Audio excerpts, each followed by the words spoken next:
All right. Hi there, everyone. So if you are a new incoming student planning to join the Faculty of Arts at UNB Fredericton this fall, we want to thank you for joining us today for our first live Q&A via Teams for the summer. We'll do our best. This is our first time using this platform to do a live Q&A with all of you. So if we make some mistakes along the way, or if the technology fails us, please be patient and gentle with us because we're learning as we go, much like you are. So to introduce, I'm Tabitha. You probably received some emails from me at this point. I work for the Faculty of Arts in the Dean of Arts office. I'm their Student Engagement, Communications, and Research Support Officer, and I also co-coordinate the Arts Internship Program. So there's lots of ways in which you might be in touch with me throughout your time at UNB, and you'll be hearing more from me via email over the summer and of course throughout the rest of the academic year. I've got a few other folks with me today who are going to be helping to answer questions that will hopefully be helpful to you as you plan and prep for the fall. So I'm going to point over to my colleagues here and they're going to introduce themselves. So next up is Megan Woodward.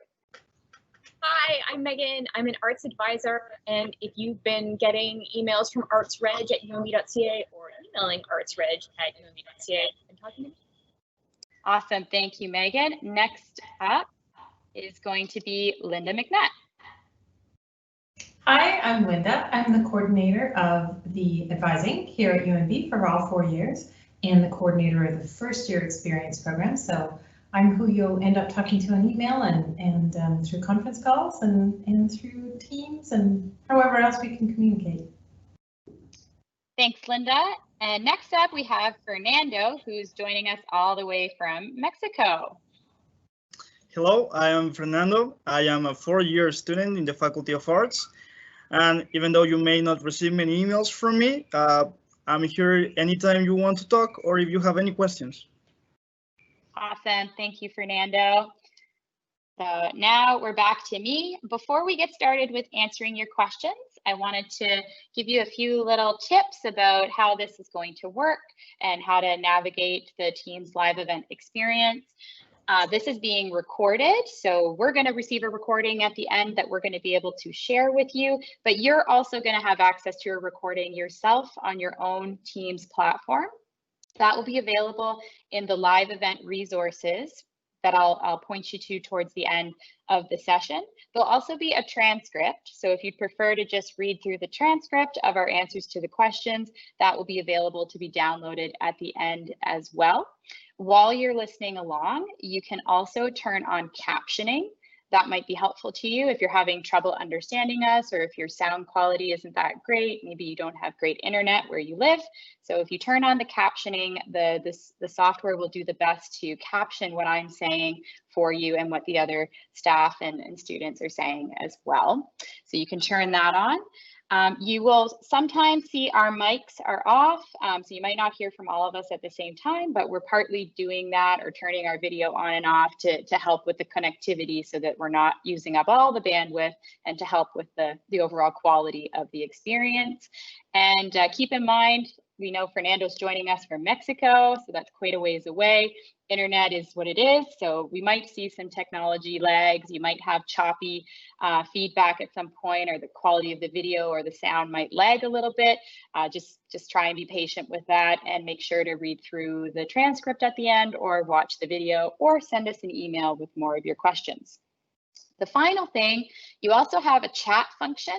You can use the chat function to let us know who you are and where you're tuning in from, and also ask additional questions that we'll try our best to answer at the end of our list of questions that we're going to answer first. Okay, so with that in mind, we're going to start answering some questions. I'm going to read the questions and then hand it over to whoever's going to be answering the question. So you'll be hearing a lot from me. The first question is actually going to be for Megan, and it's probably the question you're all very curious about. How do you register for courses? Sending Megan live. Okay, so the first step is you need advising. We've been sending out advising packages to the UNB email addresses of all incoming Bachelor of Arts, Bachelor of Applied Arts, Bachelor of Arts in Science, and concurrent Arts Science, Arts Computer Science degree students. If you haven't claimed your UMB e-services or set up your UMB email account, that might be why you haven't heard from us yet. But that's not a problem. Send an email to artsreg@umb.ca and I can send you your package. Once you have your package, you can choose your courses. If you need help at any point, just email me, artsreg@umb.ca. And then once you've chosen your courses, send me your list, again, artsreg@umb.ca, for approval. Once you're approved, you'll be able to register through the MyUMB portal. Awesome, thank you, Megan. We have another question for Megan. What do the different formats for courses, i.e. in-person, alternative delivery method, or combination mean, and how do you know which one is being used for a particular course? Okay, so all of the courses are now labeled in the online timetable, and they're marked depending on how they're being taught. So anything labeled AD means it'll be taught through alternative delivery methods, and you won't need to be on campus to take the course. Some courses are mixed delivery. I don't think there are any for first-year students, so you won't have to worry about that. There are a few that are available for first-year students that are listed as on-campus delivery. There are some drama courses and some MAC film courses. If you've already chosen your courses and you're wondering what kind of courses you have, you can check either your course schedule or you can check them individually in the online timetable. If you've got all ADs, then you are all off campus. If you've got, an in-person one and you can't get to campus, then get in contact with me and we can help switch around your courses to make sure that you have the right kind of delivery method for where you're going to be in the fall. Also, if you get the newest version of the advising package, I've indicated which ones are only available on campus, and then you can assume that all of the others are alternative delivery method. Awesome, thank you, Megan. That was really helpful. The next question is going to be for Linda. What is the difference between synchronous and asynchronous delivery, and will all courses have both options? Hi. Synchronous delivery is like what we're doing now. We're all tuning in together synchronously to connect with each other and get the same information at the same time. Asynchronous delivery is when something can be accessed later. So later, when you look at this recording, that's an asynchronous delivery. Some classes are face-to-face and in-person and do not have an asynchronous element. Other classes do. So you can certainly send us an email at artsreg@umb.ca and we can help you sort out which is which if you can't figure it out in the timetable. Awesome. Thank you, Linda. We have another question for you, Linda. What is the SAC, or the Student Accessibility Center, and how do you register to use it? The SAC is the Student Accessibility Center on campus, and it helps with anybody who needs accommodation for their classes for a number of different reasons. There's a registration process that involves getting a note, and they'll walk you through that. They're very helpful. I think you might be able to hear my dog barking in the background. So the SAC, they can be reached at UNBSAC at umb.ca. You can telephone them 453-3513, and it'll go to a voice message that they'll get to. So that's 506-453-3513. But I think it's easier if you email, and they can walk you through how to get registered. And it's very helpful if you need some extra time, if you need a quiet spot to read an exam, if you need to let us know what kind of accommodations you need or work out what those accommodations are. And then they will help liaise with your faculty members, and it's private, so nobody knows. They'll know that you're registered with the SAC, but they won't know why. Awesome, thank you, Linda, and thank you everybody for bearing with the dog barking. I'm sure you've all probably been on a video chat experience at one time or another where a dog is barking. It's kind of just the way things work these days. So could you hear my answers? Could you hear my answers okay? Yes, we could hear your answers. Awesome. We have one more question for you, Linda, actually. What do you do if you're in a course that is going to be delivered in person, but you can't come to Fredericton? It's a good idea to change that course. If you can't get your face to where our faces are and can't do face-to-face delivery, then email artsreg@unb.ca and we'll help you figure out a different course. Awesome, thank you. So next up is going to be Fernando, a question for Fernando. And Fernando, we'd like to know, what is studying online actually like as a student? Well, first of all, I'm sure me, as all the students are watching, we were looking forward to see Linda's dog there. We were all trying to see it. And experience online learning is new for everyone. It has really good things and really bad things also. The first thing that I can think right now that is really good is that, of course, we all love to take our classes without going out of bed. That's wonderful.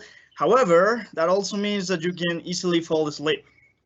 So as many different, everything, it really has good sides and bad sides. I am someone that gets distracted really easily.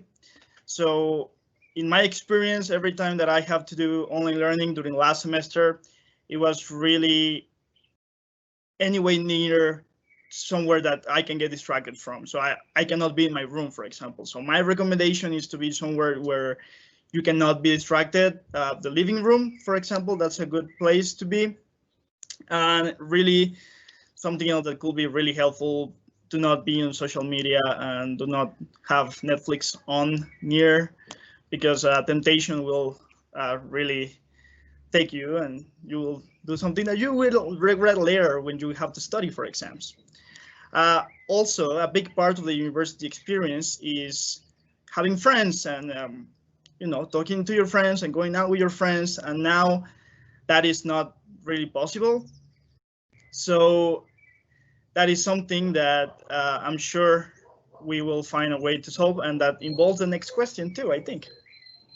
Well, we're going to get to that question a little bit later, but yes, you're right, Fernando. We will talk a little bit about that, about how to stay connected and make friends and get to know people when you can't physically be on campus. But before that, the question we wanted to address next was, can you live on campus this year? And I'm going to address that one. So can you live on campus? Maybe. It depends. It will depend on the courses you're taking and on your application status with residence. So if you are enrolled in courses that require you to be on campus, so if you're in one of those courses that will be delivered in person, like we were talking about at the beginning, so if you're in, for example, a lab, or you're in a drama course that will be in person, and you've already applied to residence and paid your application fee prior to June 15th, then you will most likely be living on campus in residence. You'll be given a room. So if you haven't, though, and if all of your courses are being delivered through alternative delivery, or you're taking online courses of some kind, then you won't be able to live in residence. You can only live in residence if you are taking a course in person. So if you did go through the process of applying to residence, you should have received an email from Stephen McCluskey that talks about eligibility to stay on campus this year, in addition to a breakdown of the different groups of people who are eligible to stay.